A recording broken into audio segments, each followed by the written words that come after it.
பொய் சொல்லக்கூடாது, அங்க போய் விளையாடக்கூடாது, ஜூஸ் குடிக்கக்கூடாது. இந்த மாதிரி ஈஸியான ஹிந்தி சென்டென்ஸ் கற்றுக்க ஆசைப்படுற ஹிந்தி லேர்னர் பிகினர்ஸா நீங்க? அப்போ இந்த வீடியோவை பாருங்க. ஹாய் ஃப்ரெண்ட்ஸ், நமஸ்தே, welcome back to our channel.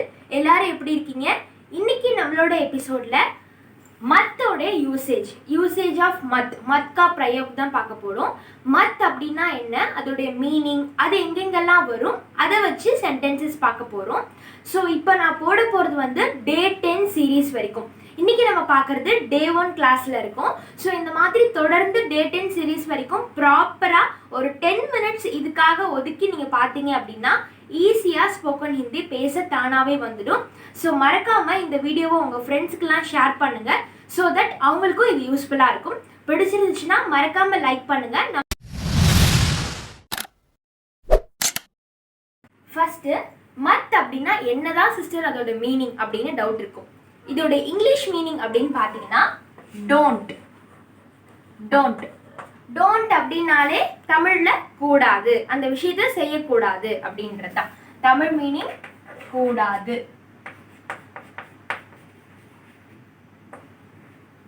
மத் அப்படின்னா இங்கிலீஷ் மீனிங் டோன்ட், தமிழில் கூடாது அப்படின்னு சொல்லுவோம். இது வந்து எந்த மாதிரியான சென்டென்ஸ்லாம் வரும் அப்படின்ற டவுட் இருக்கும் இல்லைங்களா? இப்போ நம்ம நார்மலாக ஒரு விஷயம் செய்யக்கூடாது அப்படின்னு வந்தாலே அது நெகட்டிவ் ஃபார்ம் ஆஃப் சென்டென்ஸ் தான். சென்டென்ஸ் அப்படின்னா ரெக்வஸ்டான, உட்காரக்கூடாது அப்படின்னு ரெக்வஸ்ட் பண்ணுற இடத்துல இந்த மத் வந்து யூஸ் பண்ணுவாங்க, ரெக்வஸ்ட். அடுத்தது இந்த சாக்லேட் சாப்பிடக்கூடாது, அப்போ இது ஆர்டரிங் டைப் ஆஃப் சென்டென்ஸ். இதுலேயும் ஆர்டர் பண்ணக்குள்ள இந்த மத் வந்து யூஸ் பண்ணுவாங்க. இன்னொரு இடத்துல கமெண்ட் பண்ணுற மாதிரி, டோன்ட் சிட் ஆன் த சேரில் உட்காராத, அப்போ இதுக்கு இந்த மத் வந்து யூஸ் பண்ணுவாங்க. ஸோ கமாண்ட், இந்த மாதிரி இடத்துலலாம் இந்த மத் வந்து யூஸ் பண்ணுவாங்க. அடுத்தது இது எந்தெந்த சப்ஜெக்ட்லாம் வந்தால் நம்ம அதிகமாக யூஸ் பண்ணணும் அப்படின்னு டவுட் இருக்கும். ஏன்னா நம்மளுக்கு நிறைய டவுட் வந்துக்கிட்டே இருக்கும் இல்லைங்களா? ஸோ எந்த மாதிரி சப்ஜெக்ட் வரக்குள்ள நம்ம இந்த மத்தை மேக்ஸிமம் யூஸ் பண்ணுவாங்க அப்படின்ட்டு. ஸோ ஃபர்ஸ்ட் பார்த்தீங்க அப்படின்னா தூ அப்படின்னாலே யூ. நான் நிறைய ப்ரொனவுன் சம்பந்தமான வீடியோ போட்டிருப்பேன், பார்ட் 1, பார்ட் 2, பார்ட் 3ன்னு சொல்லிட்டு. ஸோ அதுக்கான வீடியோ லிங்க் எல்லாம் நான் டிஸ்கிரிப்ஷனில் கொடுக்குறேன், செக் பண்ணிக்கோங்க. தூ அது வந்து யூ, நம்மளோட சின்னவங்களை குறிக்கிற வேர்ட். இதுக்கு கண்டிப்பாக இந்த மத்து இந்த சென்டென்ஸில் வந்துடும். அடுத்தது அதே மாதிரி தும் இல்லாமலா, தும் வந்தாலும் அந்த சென்டென்ஸில் மத்து வருவாங்க. அடுத்தது ஆப். ஒரே வார்த்தை சொல்லணும் அப்படின்னா யூ வரக்கூடிய சென்டென்ஸ்லாம் இது ரெண்டுமே யூ ஃபார் யங்கர் பர்சன், இது வந்து யூ ஃபார் எல்டர் பர்சன் இல்லையா? ஸோ அந்த மாதிரி யூ வரக்கூடிய சென்டென்ஸ்லாம் இந்த மத்து வந்து யூஸ் பண்ணுவாங்க. ஸோ பேசிக் காமனான விஷயம்னா இதுதான். இதை வச்சு இப்போ சென்டென்ஸ் பார்க்க போகிறோம். இதே மாதிரி தொடர்ந்து டே 2, டே 3 சீரீஸ்லேருந்து டே 10 சீரீஸ் வரைக்கும் ப்ராப்பராக ஃபாலோ பண்ணிட்டு வந்தீங்கன்னா ஈஸியாக ஹிந்தி பேச முடியும். ஸோ மறக்காமல் சப்ஸ்கிரைப் பண்ணிக்கோங்க. இப்போ சென்டென்ஸ்குள்ளே போகலாம். சென்டென்ஸ் பார்க்க போகிறோம் யூசேஜ் ஆஃப் மத் வச்சு. First sentence, don't go late, லேட்டாக போகாத. இதை ஹிந்தியில் தேர் சே மத் ஜாவோ, லேட்டாக போகாத அப்படின்னு நம்மளோட சின்னவங்களுக்கு நம்ம சொல்கிறோம். ஜாவோ அதனால தான் யூஸ் பண்ணுறோம், ஓகேங்களா? தேர் சே மத் ஜாவோ, don't go late. Second sentence, don't eat sweets, sweets சாப்பிடாத. இதை ஹிந்தியில் மிட்டாயி மத் खाओ, मिठाई मत खाओ. Third one, you don't sit on the chair. இதுல you பாத்தீங்கன்னா மேபி தும், நம்மளோட சின்னவங்களுக்கு சொல்ற மாதிரி இருந்தா தும் யூஸ் பண்ணலாம். பெரியவங்க வராங்க அப்படின்னா ஆப் யூஸ் பண்ணணும். ஸோ சென்டென்ஸ் பொறுத்து மாறும். You don't sit on the chair, நான் இதில் ஆப் வச்சு யூஸ் பண்ணியிருக்கேன். தும் வச்சு நான் உங்களுக்கு சொல்கிறேன். ஆப் குர்சி, குர்சி வந்து இந்த மாதிரி எழுதுலாம். சில பேர் எப்படி எழுதுவாங்க அப்படின்னா புக்கில் சிலதெல்லாம் பிரிண்டாக இருக்கிறது இந்த இடத்துல இந்த மாதிரி பெண்ட் வந்துருக்கும். இப்படியும் நீங்கள் போடலாம். குர்சி சேம் மீனிங் தான். குர்சி பர் மத் பைட்டியே, பைட்டியே வந்து ஆப் வந்ததுனால வந்திருக்கு. இது வந்து பெரியவங்க எல்டர்ஸ்க்கு மட்டும்தான் யூஸ் பண்ணணும். தும் வச்சு நான் சென்டென்ஸ் எழுத போகிறேன் அப்படின்னா तुम कुर्सी पर मत बैठो ओ சவுண்ட்ல வரணும். तुम कुर्सी पर मत बैठो இதுவும் சேம் மீனிங் தான். You don't sit on the chair. எல்டர்ஸ்க்கு தான் आप कुर्सी पर मत बैठिए வரணும். Next fourth sentence you don't come here.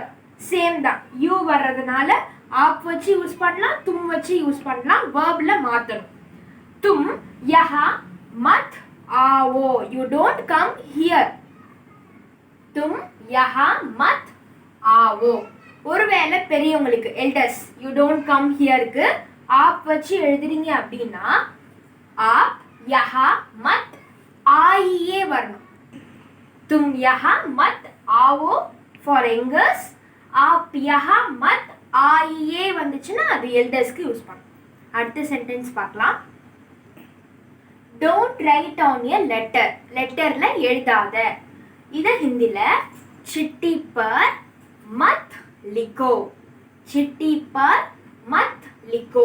நீங்க இதுக்கு சிட்டி போட்டாலும் போடலாம் லெட்டருக்கு, இல்ல கத் போட்டாலும் போடலாம். கத் पर मत लिखो. Don't write on your letter. அடுத்த சென்டென்ஸ் don't drink water. தண்ணி குடிக்காத. ஆப் இங்க நீங்க வந்து யூ போட்டுக்கலாம். யூ போட்டா இங்க வந்து ஆப் வரும். ஆப் பானி மத் பீஜியே. இது வந்து எல்டர்ஸ்க்கு. ஒருவேளை யங்கர்ஸ்க்கு तुम पानी मत पीवो. ஓகேங்களா? அடுத்த sentence you don't sit there. நீ அங்க உட்காராத. तू यहाँ मत बैठो. तू यहाँ मत बैठो. அடுத்த சென்டென்ஸ் பார்க்கலாம். Don't worry. கவலைப்படாத.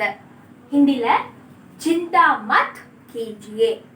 चिंता சிந்தனை இல்ல ஏதாவது யோசிக்கிறது. चिंता मत कीजिए. Don't worry. அடுத்தது you don't come inside. You don't come inside. இது ரொம்ப சின்னவங்களுக்கு சொல்லணும் அப்படின்னா तू अंदर मत आओ. तू अंदर मत आओ. You don't come inside. Next sentence you please don't sleep in daytime. ஹிந்தில आप நம்மளோட பெரியவங்களுக்கு சொல்றோம். आप दिन में அதாவது டே டைம்ல दिन में मत सोइए. verb வந்து சோனா தூங்குறதுன்னு அர்த்தம். आप வரக்குள்ள பெரியவங்களுக்கு सोइए சவுண்ட்ல எழுதுறோம். ஓகேங்களா? आप दिन में मत सोइए. இதே மாதிரி உங்களுக்கு ஒரு சென்டென்ஸ் இங்கிலீஷ்ல கொடுக்குற அதுக்கான ஹிந்தியை வந்து ஹிந்தி சென்டென்ஸ் எப்படி ஃப்ரேம் பண்ணலாம் அப்படின்னு சொல்லிட்டு கமெண்ட் செக்ஷன்ல மறக்காம கமெண்ட் பண்ணுங்க. எத்தனை பேர் கரெக்டான ஆன்சரை கமெண்ட் சொல்றீங்க அப்படின்னு பார்ப்போம். இதுக்கான क्वेश्चन யூ டோன்ட் டெல் லை. நீ பொய் சொல்லாத. இப்போ அந்த யூ வந்து சின்னவங்களுக்கு நீங்க எப்படி ஃப்ரேம் பண்ணணும், பெரியவங்களுக்கு கிடையாது, யங்கர் பர்சனுக்கு எப்படி இந்த சென்டென்ஸை ஹிந்தியில ஃப்ரேம் பண்ணுவீங்க அப்படின்றத உங்களுடைய கமெண்ட் செக்ஷன்ல லீவ் பண்ணுங்க. கரெக்டான ஆன்சர் எத்தனை பேர் கொடுக்குறீங்க அப்படின்னு பார்ப்போம். கரெக்டான ஆன்சரை நான் பின் பண்றேன். ஸோ இந்த வீடியோ உங்களுக்கு கண்டிப்பாக யூஸ்ஃபுல்லாக இருந்திருக்கும் அப்படின்னு நம்புகிறேன். யூஸ்ஃபுல்லாக இருந்துச்சுன்னா நம்மளுடைய ஸ்வயம் சேனலுக்கு சப்ஸ்கிரைப் பண்ணுங்கள். பக்கத்தில் இருக்க பெல் ஐக்கானை கிளிக் பண்ணுங்கள். ஓகே ஃப்ரெண்ட்ஸ், பாய். வீட்டில் இருப்போம், மொழியால் இணைவோம். தன்யவாத். இதே மாதிரி Day 2 Day 3 சீரீஸ் வந்துகிட்டே இருக்கு. ஸோ மறக்காமல் மிஸ் பண்ணாமல் பாருங்கள். பாய். தேங்க்ஸ் ஃபார் வாட்சிங். தன்யவாத்.